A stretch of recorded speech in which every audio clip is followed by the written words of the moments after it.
नमस्ते सबैजनालाई। मेरो चाहिँ डेली रुटिन यस्तै हो कि सबैजना सुन्नुहोस् है।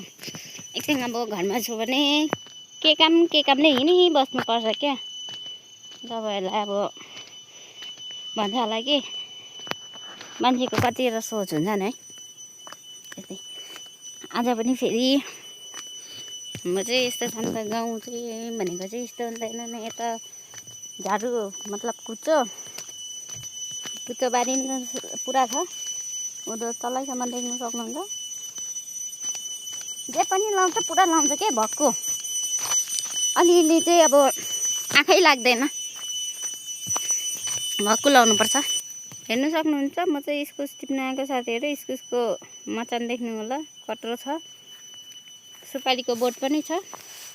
इस्कुस टिप्न आएको आज चाहिँ इस्कुसलाई लग्ने अरे के। हेर्नु इस्कुसको झ्याल फेरि पानी परेर अलिक चिप्लो भएको छ कि, अघि दुईपल्ट लडिसकेको हो। त्यही भएर आस्तैले हिँड्दैछु। हेरौँ कतिको फलेको छ इस्कुस। झाडु अरे सुपारीको बोट भर्खर यत्रो हुँदैछ हो।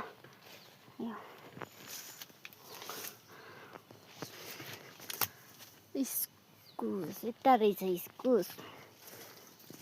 हेर्नुहोस् है, इस्कुस फलेको देख्नु हुँदैछ।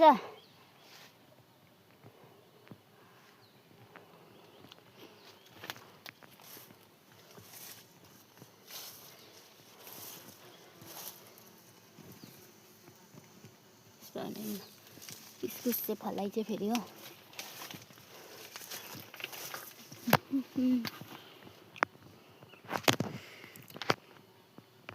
यहाँ चाहिँ बाँस भाँचिएर झरेको छ।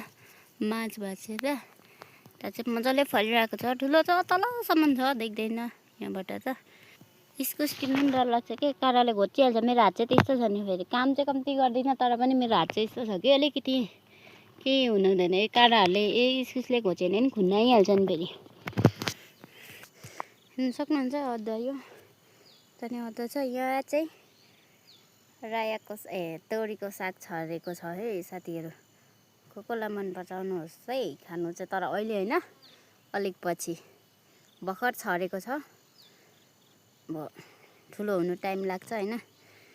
आउनुहोस् है साग लिनु चाहिँ। यहाँ इस्कुसको झ्याल कसलाई मनपर्छ लिन आउनुहोस्। फलिरहेको छ पुरा। मैले तर भक्कु फुल झार्दै हो, फुल्दै थियो फुल। हेर्नु न फुल फुलेको कस्तो मजाले फुलिराखेको थियो कि, त्यही भएर माया लागेर झारिदिएको नि अलिक चाहिँ। इस्कुस चाहिँ यति टिपेँ तर हात घोचेँ।